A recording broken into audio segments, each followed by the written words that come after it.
¿Cuáles son todos los posibles usos de have como verbo auxiliar en inglés?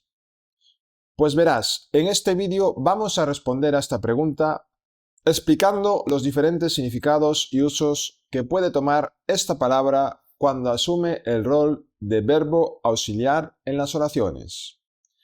Para ello, utilizaremos datos académicos oficiales directamente de las definiciones originales de la propia lengua inglesa, con el objetivo de ofrecer una información precisa y confiable.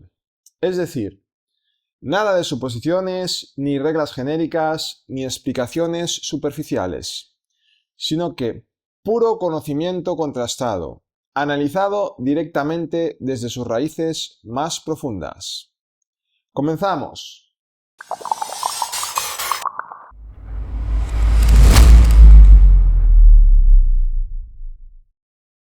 A continuación, desarrollaremos la explicación de los diferentes significados y usos de have como verbo auxiliar.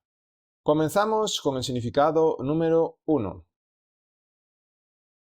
Entonces, podremos utilizar también have en sus formas have y has con un participio de pasado para formar el tiempo presente perfecto y presente perfecto continuo de los verbos.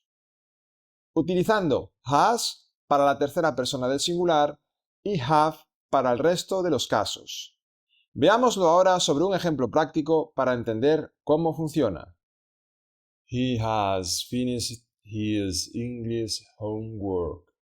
Como puedes observar, en este ejemplo, el verbo have está funcionando como verbo auxiliar para formar el tiempo presente perfecto, ya que sigue la estructura sujeto más has o have más un verbo en participio de pasado. En cambio, si tuviésemos como verbo en participio de pasado a un been y justo después un verbo en participio de presente, entonces estaríamos ante el tiempo presente perfecto continuo. Prosigamos ahora con el desarrollo de sus diferentes niveles de pronunciación. He has finished his English homework. He has finished his English homework. He has finished his English homework.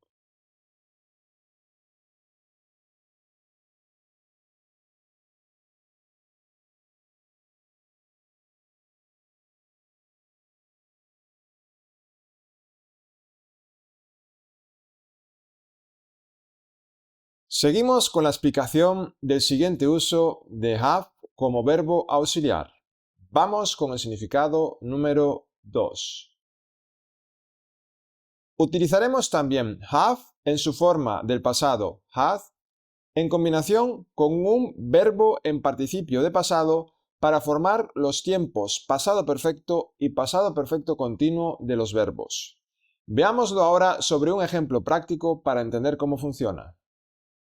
She had read the history before class.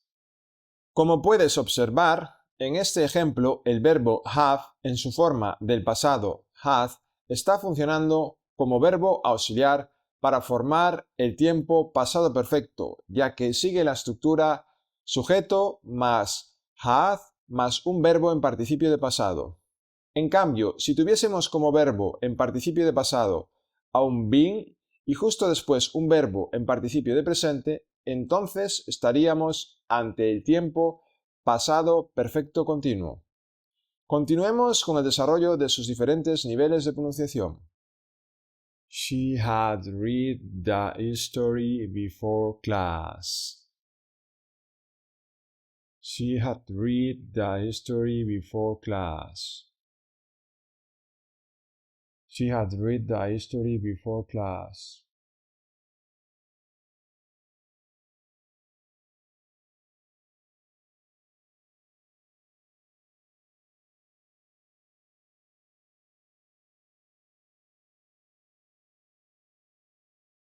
Seguimos con la explicación del siguiente uso de have como verbo auxiliar.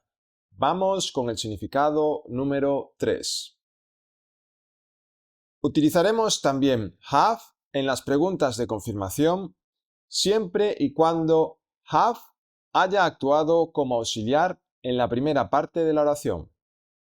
Para formular esta clase de preguntas de confirmación, simplemente tendremos que utilizar el verbo have conjugado acompañado del sujeto al que hace referencia la primera oración. La pregunta será negativa si la oración principal que utiliza have como verbo auxiliar es afirmativa. De lo contrario, la pregunta de confirmación debe ser positiva.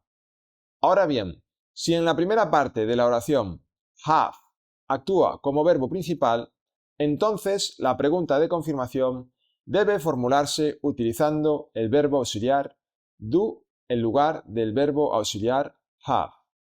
Veámoslo ahora sobre un ejemplo práctico para entender cómo funciona. He has lost his keys, hasn't he?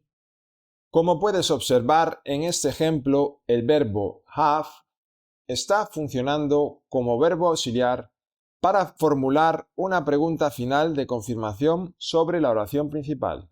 Continuemos con el desarrollo de sus diferentes niveles de pronunciación. He has lost his keys, hasn't he? He has lost his keys, hasn't he? He has lost his keys, hasn't he?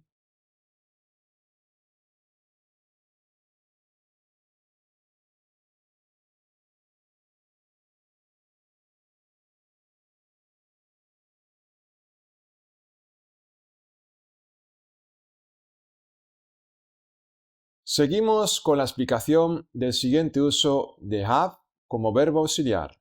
Vamos con el significado número 4. Utilizaremos también have cuando se confirma o se contradice una afirmación que contiene también al verbo auxiliar have, o cuando se responde a una pregunta que también contiene el verbo auxiliar have.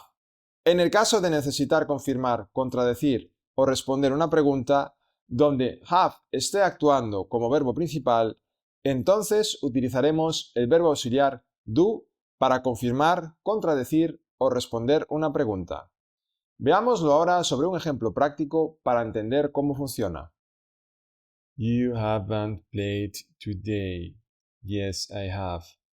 Como puedes observar en este ejemplo, el verbo have está funcionando como verbo auxiliar para contradecir una afirmación negativa que también contiene el verbo auxiliar have. Continuemos con el desarrollo de sus diferentes niveles de pronunciación. You haven't played today. Yes, I have. You haven't played today. Yes, I have. You haven't played today?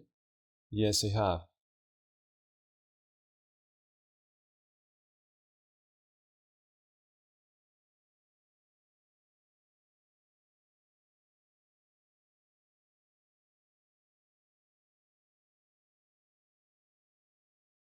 Y hasta aquí con la explicación de los significados y usos que puede tomar have cuando éste actúa como verbo auxiliar. En el siguiente vídeo de este curso podrás ver los diferentes significados y usos de los verbos frasales donde have actúa como principal protagonista. Y por cierto, si te ha gustado este vídeo, puedes suscribirte, darle a me gusta o dejar tu comentario. Asimismo, y como he comentado en el vídeo de introducción a este curso con los diferentes significados y usos de have, los contenidos de esta versión gratuita del curso de YouTube representan alrededor del 50% de todo lo que podemos conocer sobre esta palabra tan popular. Por lo que si lo que realmente buscas es una comprensión integral y profunda de absolutamente todos los significados y usos que puede tomar la palabra have en inglés, incluyendo todos los verbos frasales y las expresiones idiomáticas, donde esta palabra es protagonista, te recomiendo entonces que adquieras directamente la Masterclass completa, que podrás encontrar en el enlace de la descripción de este vídeo. Adquirir esta masterclass específica te permitirá comprender toda la dimensión y alcance real de la palabra have dentro de la lengua inglesa, para que así puedas entender absolutamente todo a su alrededor, al igual que los nativos más expertos. Además, si te gustaría obtener un extra del 50% de la venta de esta masterclass o del resto de mis cursos, he de decirte que tienes esa posibilidad a través de la creación de tu propio link de invitación. Para obtenerlo, solamente tendrás que registrarte en el enlace que también te dejo en la descripción de este vídeo. Sigamos con el siguiente vídeo, donde veremos los usos de have en los verbos frasales. ¡Te espero!